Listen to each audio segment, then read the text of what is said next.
Today we will create this glowing lines effect in Blender.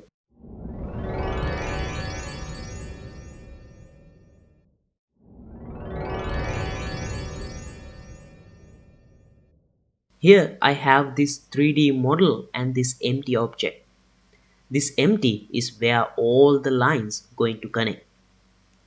For starting points of the line, I go to weight paint mode and paint a few areas where I want lines to start.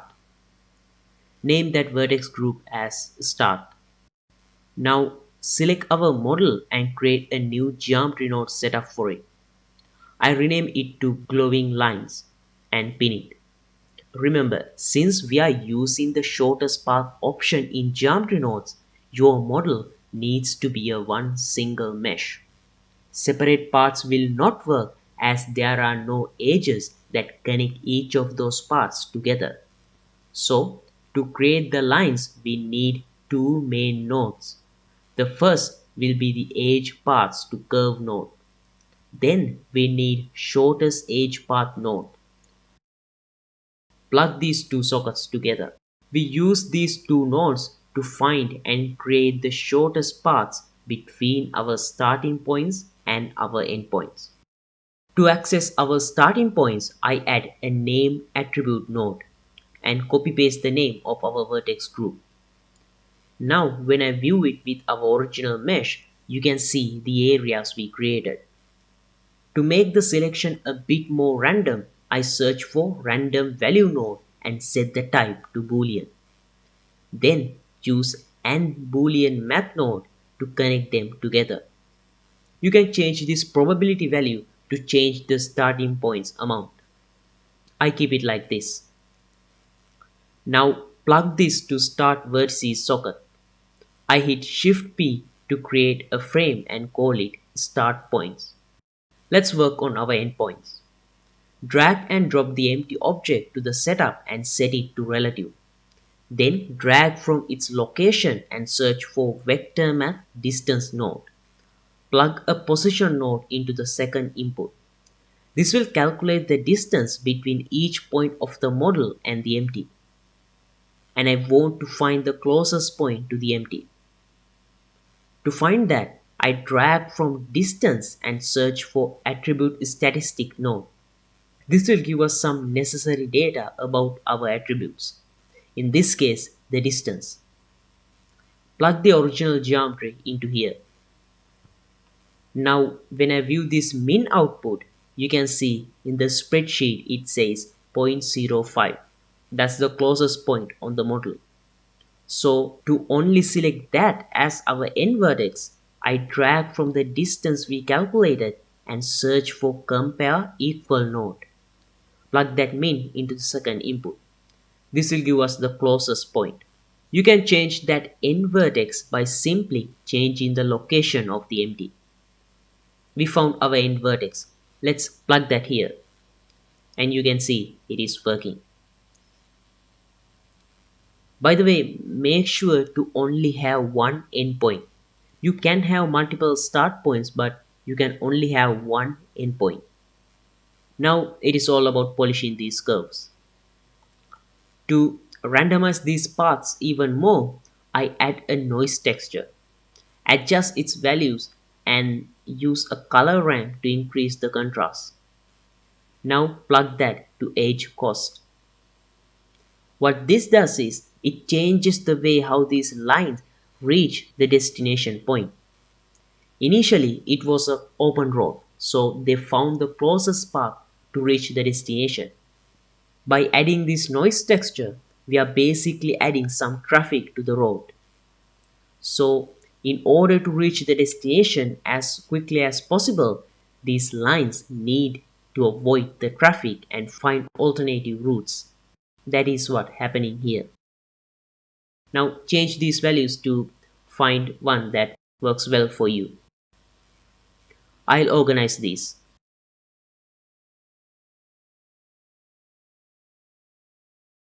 Then add a trim curve node. Using this start value, I can animate the growth of the lines.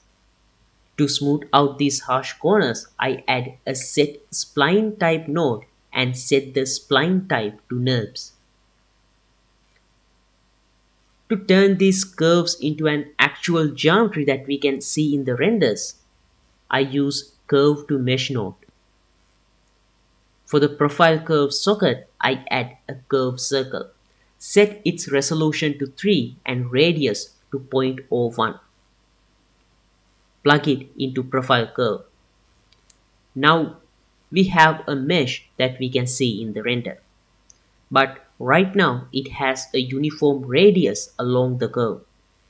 To change that, I add set curve radius node. Let's set this to 1 to get the previous result. Then I add a spline parameter node and plug its factor into the radius. This will give the radius a 0 to 1 value along the curve. At the endpoint, it will have the full radius we declared here. Now I select this final node and hold Ctrl Shift and right click drag to our original mesh to join them together. You can see here how these lines are on the surface of the model. I add two set material nodes, one for the model and one for the lines. You can add one material to both, which is what I did in the other renders, but this way is much easier to explain and understand. Let's create two materials. I name them surface and lines. Assign them here accordingly. To create the globing material, we need a few attributes from the Geo Node Setup. One of them is this spline parameter. Since the spline parameter works only with curves and here we converted it to a mesh, first we need to capture it before it turns to a mesh. For that, I use capture attribute node and capture the spline parameter factor. Then use a store attribute node to store it. I name it factor. Actually, you can just use the store attribute node, but this method will be helpful on many occasions, especially if you are expanding the Geo Node setup. Also, I want to add some glowing dots around the area where the lines are. So, to find those areas on the model, I drag from the lines mesh and search for geometry proximity node. Here, if I view this distance value, you can see we have those areas on the mesh. Then, using blur attribute node, I blur it just a bit. And then store it using store attribute node. Call it proximity. Now it is time to use these attributes and create our glowing effect. I go to shader editor. We are currently in Eevee. I go to render view and change the world color to black. In our lines material, I delete the principal BSTF node and add transparent and emission shader. Connect them together using a mix shader. Then add attribute node and copy paste this factor attribute name. I use this as the factor of the mix shader. All the black areas will be transparent and the white parts will have the emission shader. To see the transparency in Eevee, you have to change the blend mode in material settings to alpha blend. Now I use this factor again and plug it into a mix node. Change its type to color. I add these two colors. Black areas will have the color A and white areas will have the color B. Drag from the factor again and this time use a multiply math node and multiply it with a big number and use it as the emission strength. We have our glowing lines material. Let's move on to the other one. Just like before, delete the principal node and add transparent and emission nodes with a mix shader. Now bring that proximity attribute to the material. I use a color ramp and flip the colors. Then change the sliders to increase the contrast. You can use the B-spline type for smoother result. Plug that to factor and make sure to set this to alpha blend. To create some small dots near the lines, I add a Voronoi texture. Hit Ctrl T and plug it into object coordinates. Uncheck this show back faces for now to see this clearly. I increase the scale and add a color ramp. You can find the color ramp node from here. Flip the colors and increase the contrast to create this dots effect. I create another copy of the texture, but this time I increase the scale.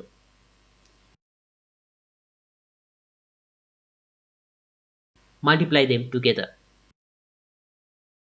Change the color ramp to have a bit more variation in the dots. Since I want the dots to be visible only in the proximity areas, I multiply them as well.